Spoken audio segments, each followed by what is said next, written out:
Chapter 2. Martin Luther, 1483 to 1546. Thou comest in the darksome night, to make us children of the light. For this we tune our cheerful lays, and shout our thanks in ceaseless praise. After a hair-raising dash through the crowded streets of London, Dr. Dudley, coaxed gently by Mr. Pipes to "do get on with it, dear fellow," drove through the countryside. Seagulls screeched and dipped overhead as the travelers arrived at the pier in Dover only moments before their sea-going ferry slipped her moorings for France. Dr. Dudley stood forlorn on the quay, his face etched with concern for their safety. Well, for Mr. Pipes' safety. He called after them, "Do be careful, old man. Many depend upon him, dear children." Had the wind not swept his words away, they might have heard him add, "Little blighters," and then something about "my most troublesome patient." So dashed inconsiderate of his own well-being. Oh, why didn't I become a veterinary surgeon? The children felt pangs of regret as the large ferry gained speed and Dr. Dudley's lone figure grew smaller. Once around the protection of the stone breakwater guarding the harbor, the ferry seemed to shrink. The white cliffs grew smaller behind them and the rolling seas grew higher. The waves, bursting into white on their tops, hissed irritably at the intruding bow of the little ship. Mr. Pipes leaned easily on the rail, his white hair twisting and turning in the breeze. Drawing in a deep breath of salt air, he sighed. There is simply nothing to compare with the briny main, and this wee stretch of water, the English Channel. God placed here to protect our sceptred isle, our jewel set in the silver sea, from any who, envious of our kingdom, might pass this way to our harm. He seemed completely absorbed in the poetry of the moment. She merely kicks up her heels a wee bit when foes might pass through her to our hurt. Yes, few have had the stomach for her fury. He chuckled and took another deep breath of the sea air. Only England, London, Dover, Calais, to Coburg, France. Annie said nothing. She looked at the gray water swirling below, the wind blowing the frothy tops from the seas, sending splashes of it onto her lips and tongue. The boat lurched under a large swell, then dropped into an awaiting trough. Then it happened all over again. Twist, roll, lurch, kerthunk. Twist, roll, lurch, kerthunk. From bow to stern, the entire boat shuddered in protest. Annie's knuckles turned white as she gripped the rail. A creeping, uneasy feeling rose in her throat. Meanwhile, Drew had disappeared below decks in hopes of seeing the engine room. Oblivious to Annie's rising discomfort, Mr. Pipes continued. Oh, the heady days of 1588, when God sent Protestant winds raging over this our grand little moat, and His reminiscence was suddenly interrupted when a nearby oval-shaped steel door burst open and Drew, a green tinge to his face, stumbled onto the deck. "Oh, I say, my dears," said Mr. Pipes, looking from Annie to Drew. "How inconsiderate of me. I failed to prepare you for one of England's greatest allies. Mal de mer, the terror of the tummy, the dreaded seasickness. I'm so very sorry. But follow me, there's hope. We'll go amidships. The motion will be least there, and I have bottles of ginger beer." He hurried the staggering children inside. After drinking cautiously from bottles of the spicy liquid, Annie and Drew lay down on seat cushions and escaped from the rumbling nausea into a fitful sleep. Awakened some time later by the blast of the ship's horn as it entered the port of Calais, Annie sat up slowly and carefully. She never wanted to feel that way again. Drew lay on his stomach, his head propped on his chin, his jaw set and eyes squinting tightly closed as if sleep under these circumstances required enormous concentration.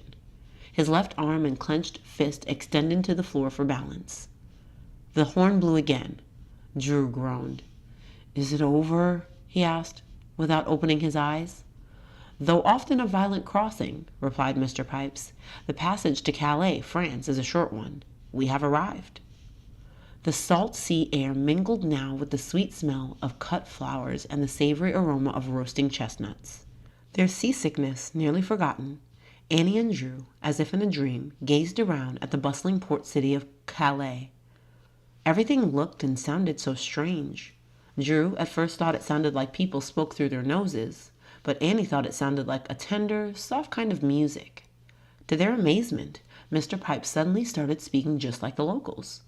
"Bonjour, monsieur," said Mr. Pipes to a uniformed gentleman standing on the pier. "Je vous donne un taxi, s'il vous plaît." By this time, Annie and Drew felt so numb from jet lag and the after effect of seasickness that much of what they saw and heard that evening remained a blur. Mr. Pipes hired a taxi and took them straight to the train station. He had already booked a sleeper car on a train bound for Germany and soon had the children snugly tucked into their bunks. Amidst much hissing, whistle-blowing, and general hubbub, the train lurched forward. The great steel wheels gathering speed on the iron rails had a hypnotic effect. "Where are we going?" asked Annie with a yawn. "Germany," replied Mr. Pipes. "Just when you awaken, all rested and refreshed in the morning, we'll be there and our adventures will begin. But for now, you simply must go to sleep and rest. What a busy day you've had." He smiled. The children made no reply.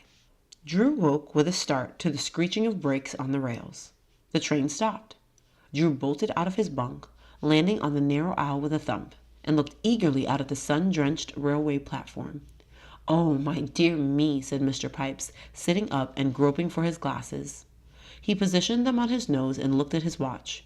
"Drew, what does the sign say on the station house?" "I can't make it out for sure," said Drew from the window. Mr. Pipes opened the compartment door and called to a porter. "Bitte, wie ist die Ort?" "Coburg, beeilen Sie sich bitte," came the crisp reply. "Yeah, Coburg Bahnhof, or something like that," said Drew, stumbling over the German name for the railway station. "What else did he say?" "This is our stop and we must hurry. We've overslept," said Mr. Pipes matter-of-factly. "Very well then, can't be helped. We'll just have to get ourselves off the train quickly. Annie, dear, I'm terribly sorry to rush you. And Drew, do let's not leave anything on the train this time. How do you get all of your luggage so scattered about and in such a short time?"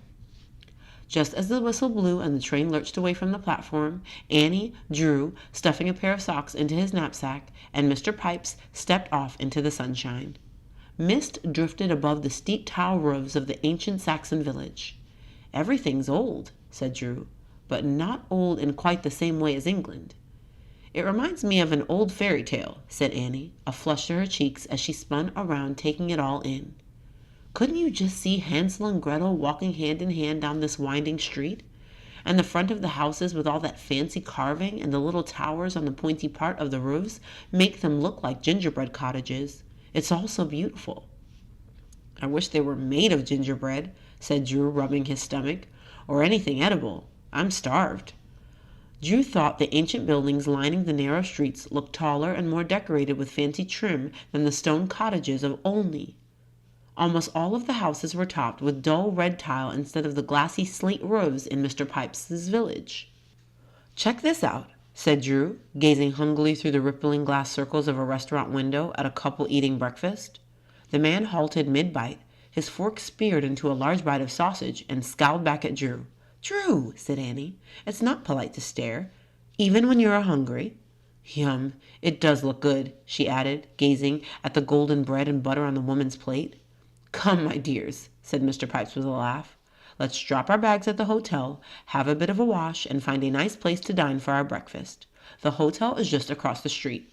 He pointed to a large whitewashed building, crisscrossed with reddish-brown timbers, its windows lined with bright red geraniums. A man wearing blue overalls and thick boots vigorously pushed a broom. Swish, swish, thud, swish, swish, thud, before the black paneled double door set deep into the thick-walled entrance. "We get to stay here?" said Annie, admiring the tidy old building. "Indeed, my dear, that is the plan," said Mr. Pipes, looking right before leading them across the narrow street. Weary from their long journey, the travelers tidied up, ate their breakfast, strolled only briefly around the little village, then took a long nap in overstuffed and very comfortable beds. "Is that a real castle?" asked Drew later in the afternoon as they paused in their walk at the edge of the village. "It sort of sprawls all over the hilltop," he went on, "and that tallest tower on the left looks more like it's topped with a giant knight's helmet, or maybe a huge metal onion. Come to think of it, the other two towers look almost like church steeples." "Coburg Castle, built in the 12th century," said Mr. Pipes. Suffered from fires, enemy sieges, and the ravages of time. He smiled, running his hand over his balding forehead and snowy white hair. The irregular shape, though, actually makes the castle more difficult to conquer. But follow me. We'll march up this grassy hillside through that little wood and take her by storm. Onward, noblest English. I mean to say, English and American. The children laughed as they trotted to keep up. Dusky gray jackdaws scolded from tree branches, and several of the birds swooped mischievously near the threesome as they approached the wooded border around the castle. "Can we go inside?" asked Drew in a husky whisper as they passed underneath a canopy of rustling leaves and neared the massive stone walls of the fortress.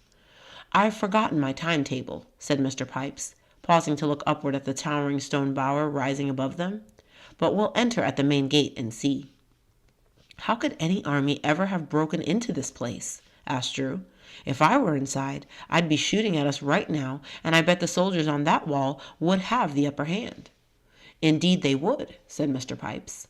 "What with bolts from crossbows raining from those ramparts, the old boulder thrown in for variety, and your occasional cauldron of boiling oil showering down upon us. Yes, I'd much prefer their position to ours." "That sounds awful," said Annie with a shudder. "A true fortress this is," said Mr. Pipes. "She has a long, hundreds of years, and quite successful history of protecting her occupants most jealously indeed." Several tourists emerged from the labyrinth of the castle as Mr. Pipes tried getting the attention of a man sitting at the gatehouse wearing headphones, his head bobbing up and down as he read the newspaper. "Guten Tag," Mr. Pipes greeted the man. "Want Schließes bitte?"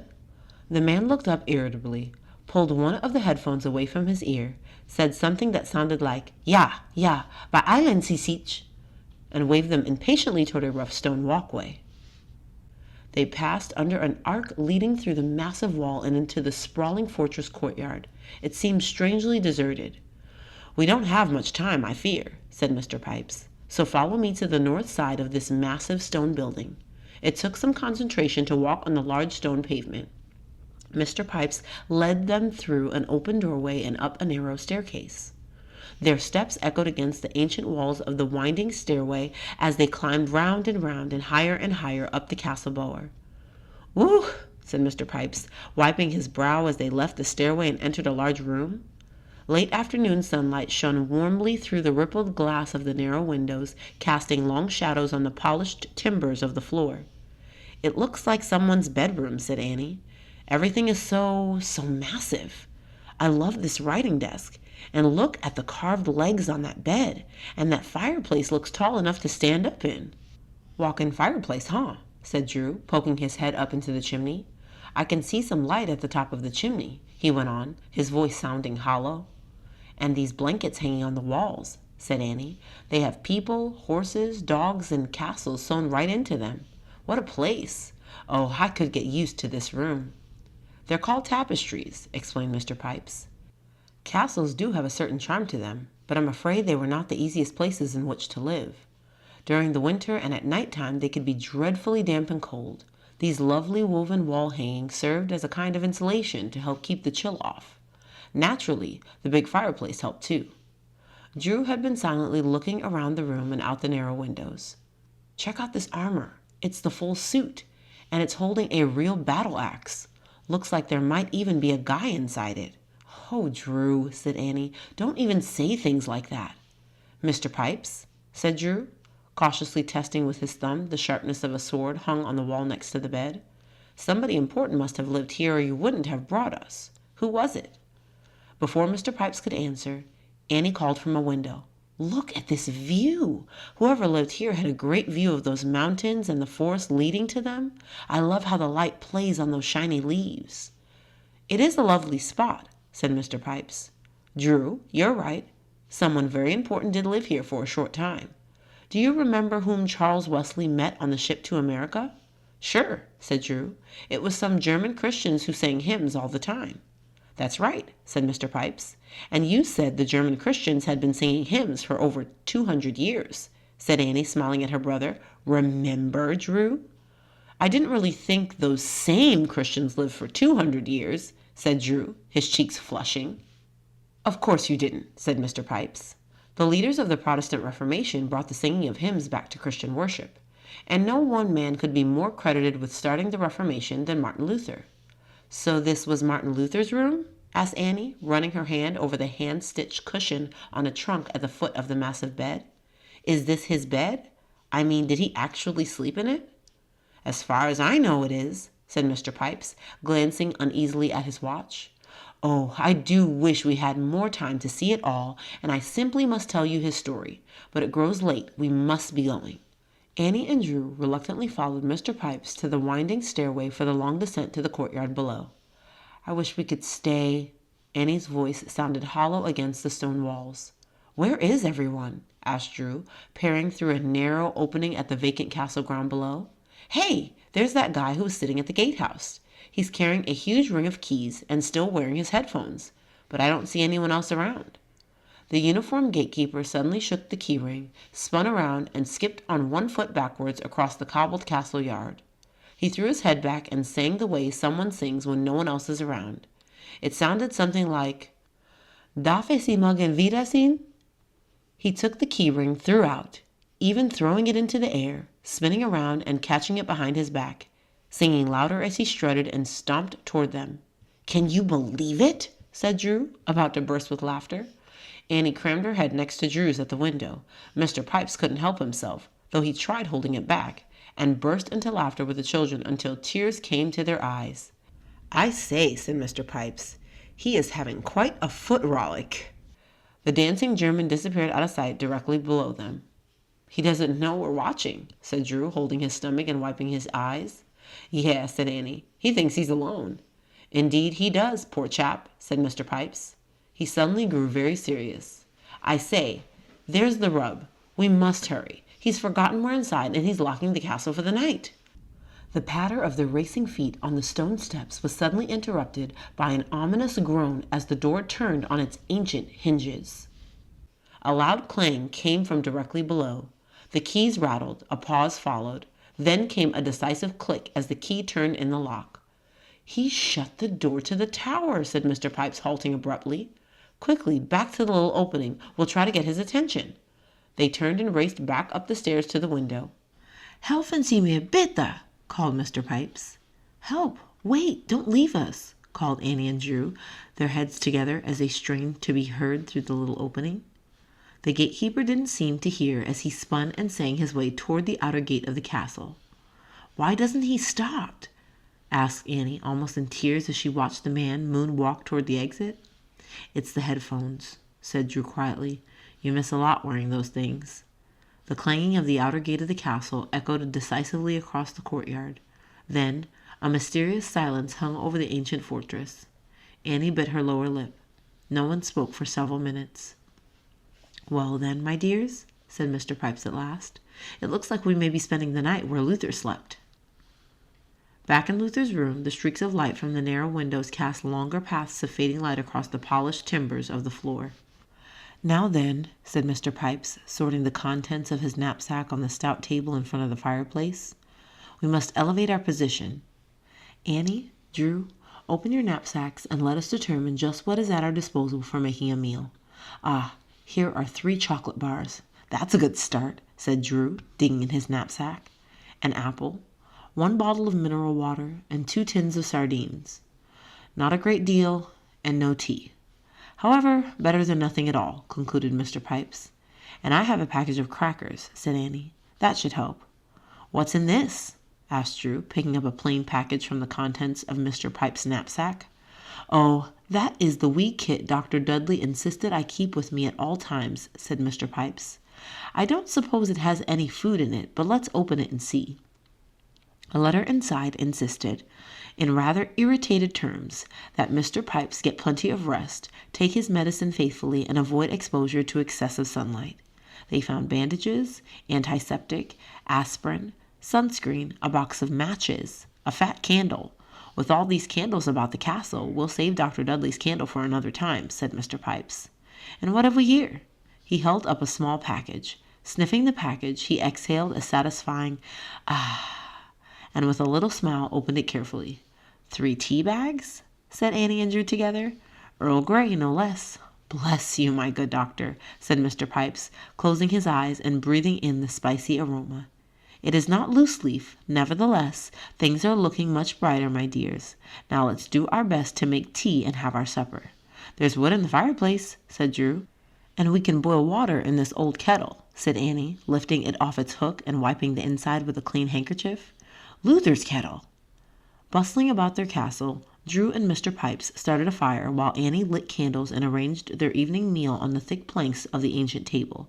A warm glow soon came from the old fireplace, the dry wood crackling merrily as the last daylight faded over the Thuringian forest outside. This is downright cheery, said Annie. What could be better, said Drew. We're actually going to spend the night in a real castle. After Mr. Pipes gave thanks to God for the meal, he said, Now eat slowly. We must beguile our stomachs into thinking there's more to eat than there actually is. Annie, let me help you open that sardine tin, my dear. Annie felt a wave of nausea as Mr. Pipes wound the key around the flat container. A fishy smell spread throughout the room. Oh, my dear, said Mr. Pipes, looking from the sardines laid snugly head to tail in a bed of oil to Annie's pale face. Are you well, my dear? I say, perhaps you're not accustomed to tinned fish. They're really quite lovely, and you must eat something. Oh, how very unfortunate. I do wish I had something else to offer you, Annie. They looked anything but lovely to Annie. Here, my dear, try one between two of your crackers, said Mr. Pipes. Best way to embark on a new delicacy. Yes, yes, put one between crackers. The poor things, said Annie. Couldn't they have at least waited until they grew up? And look, she continued with a shudder, they were in such a hurry they didn't even take time to remove the skin. Try 'em, Annie, said Drew, his mouth stuffed with cracker and sardine. They really are great. He held another slimy little fish by the tail and plopped it into his mouth. Water's boiling, said Annie, jumping up and carefully removing the pot from over the fire. How about if I make tea? I think a cup of tea with just crackers sounds delicious. We will have considerable explaining to do come morning, said Mr. Pipes with a chuckle, after they cleared away the remains of their meager meal. With a sigh of satisfaction, he settled comfortably into a chair in front of the fire. Annie wriggled into an old quilt on the floor, and Drew straddled a footstool and gazed into the crackling flames. So, Martin Luther actually lived here, said Drew slowly, chewing the last bite of his chocolate bar. For several months, yes, said Mr. Pipes, and 30 well-armed soldiers stood guard to protect him. Did one of them use that suit of armor? Asked Drew, watching flickers of light play on the shadows surrounding the standing armor. He imagined a real knight behind the visor, ready to defend Martin Luther with his life. The sword and battle axe might have been one of theirs too, he concluded with enthusiasm. Wouldn't know about that, said Mr. Pipes, though you may very well be correct. Why was he so important? Asked Annie. Yeah, armed guards and all, said Drew. He must have been some big shot. He certainly didn't start out life as one, replied Mr. Pipes with a chuckle. Luther was born in 1483 to peasant stock, the working class. Enormous changes, however, were afoot in the world, and nowhere would those changes affect Martin Luther so profoundly as in his education. Only a few years before Luther was born, a chap by the name of Johann Gutenberg converted a wine press into the first European printing press. The rebirth of interest in books and learning was underway with a vengeance. Mr. Pipes swallowed the last of his tea, frowned into the empty mug, and continued. After completing his Master of Arts degree, and while walking home to see his family, Luther found himself caught in a violent thunderstorm. The thunder rumbled angrily, and bolts of lightning flashed terrifyingly close to Martin. He fell to the ground, certain that God would strike him, and cried, "Saint Anne, help me! I will become a monk." His father wanted Martin to make lots of money as a lawyer, and disapproved when he kept his vow and entered the Augustinian cloister at Erfurt. There, Luther embarked on a quest to cleanse himself from his sins by all the good works the Roman Catholic Church demanded. Martin later said, I was a good monk. If ever a monk got to heaven by his monkery, it was I. If I had kept on any longer, I should have killed myself with vigils, prayers, reading, and other works. Sometimes he fasted without a crumb for days on end, and even lay in his icy cold, monkish cell all night without blankets. All futile efforts to rid himself of his many sins. Drew's stomach growled, and Annie shivered under her quilt. "He sure understood how sinful he was," said Annie, "but it sounds like he didn't understand the word grace." "That's right, I think," said Mr. Pipes. He never could balance the ledger. The sin column seemed to grow longer the more good works he performed. He neared despair and came to feel that God hated him and would never forgive his sins.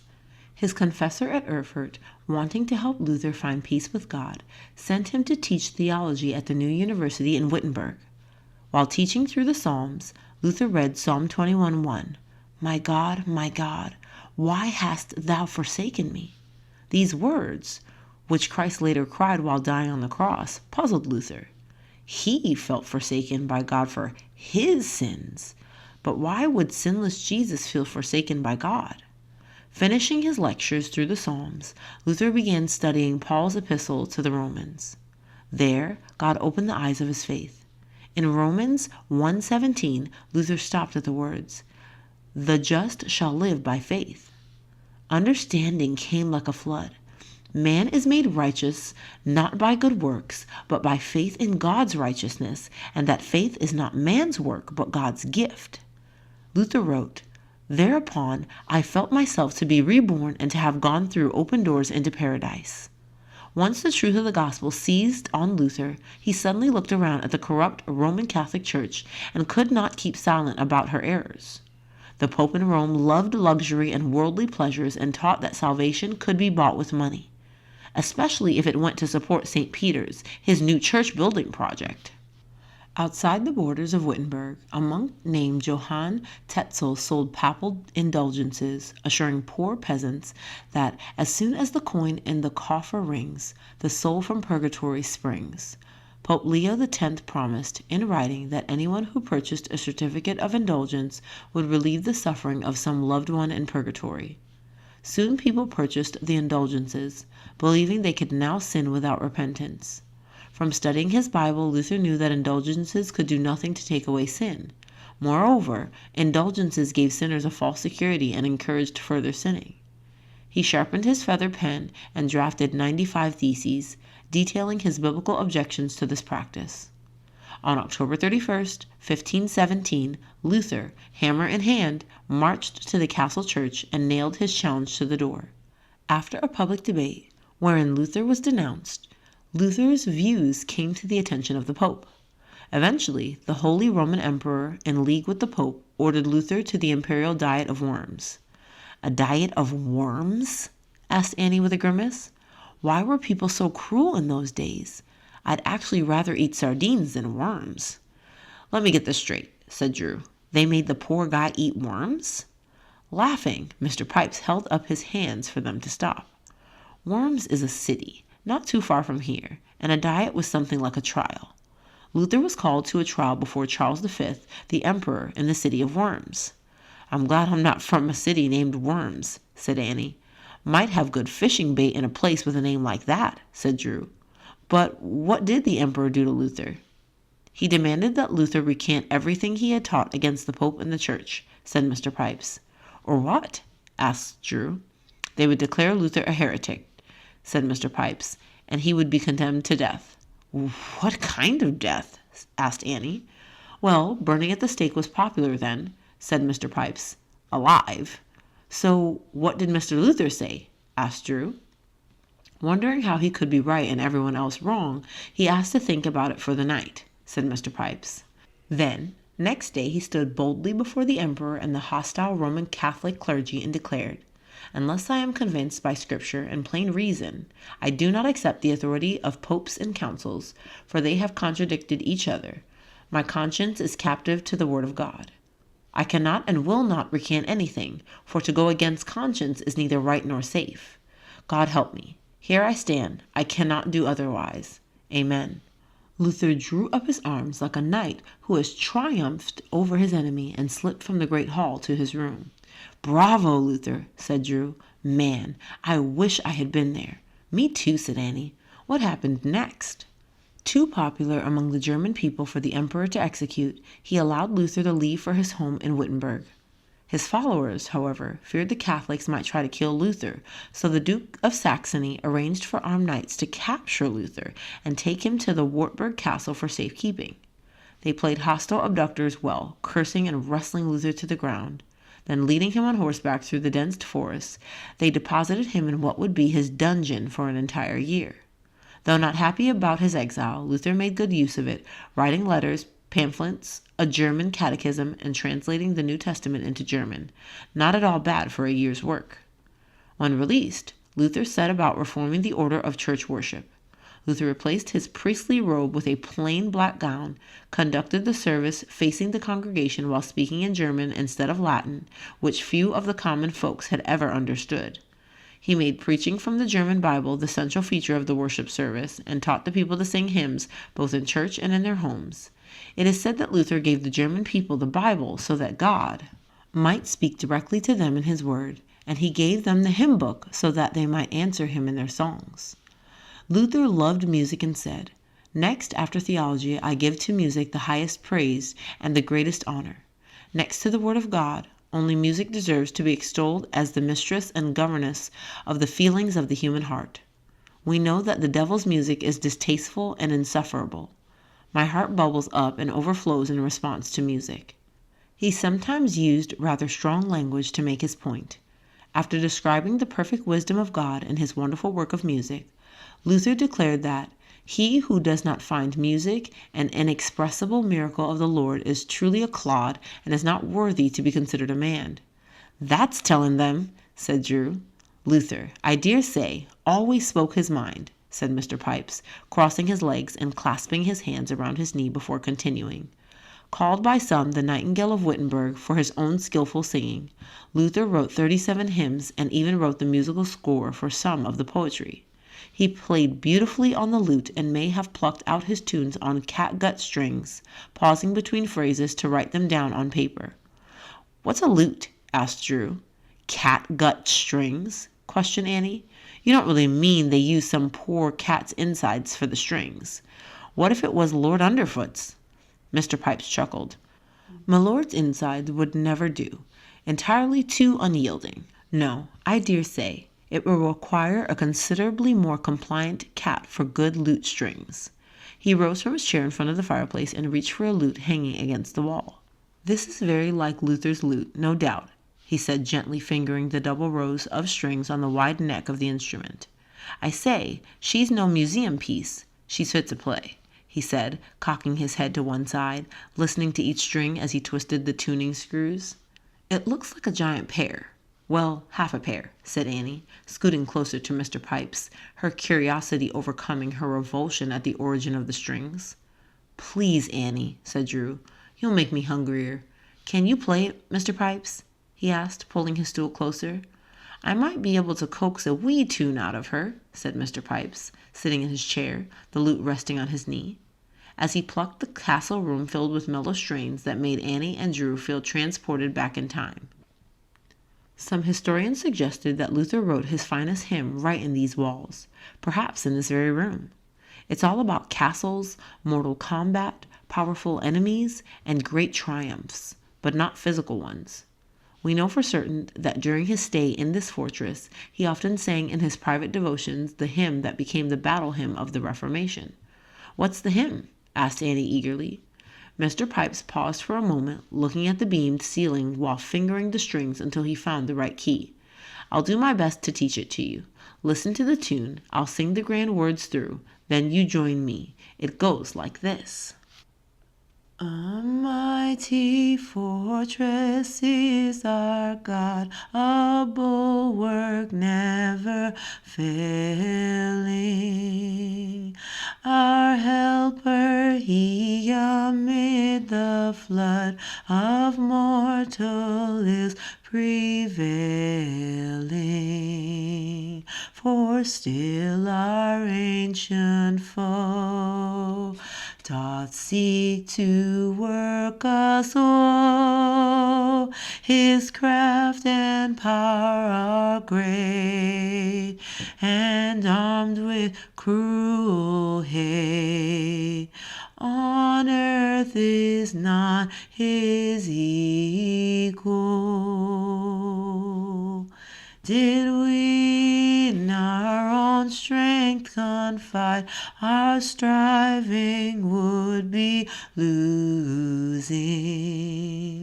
We're not the right man on our side, the man of God's own choosing.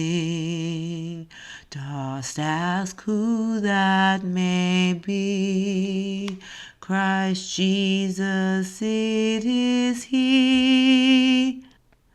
Lord saith His name, from age to age the same, and He must win the battle. And though this world with devils filled should threaten to undo us, we will not fear, for God has willed His truth to triumph through us. The Prince of Darkness grim, we tremble not for him. His rage we can endure, for lo, his doom is sure. One little word shall fail him. That word above all earthly powers, no thanks to them abideth. The Spirit and the gift are ours through Him who with us sideth. Let goods and kindred go, this mortal life also, the body they may kill. God's truth abideth still, His kingdom is forever.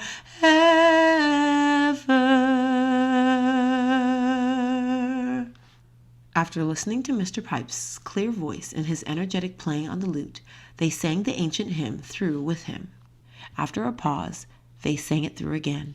The fire hissed as they fell silent. Suddenly Drew, with a set to his jaw, leapt up, grabbed the battle axe out of the hands of the empty armor, and, swinging it wildly around, jumped up on the table. I defy that ancient foe. Look out, Bucko, your doom is sure. I'd have fought for God's truth.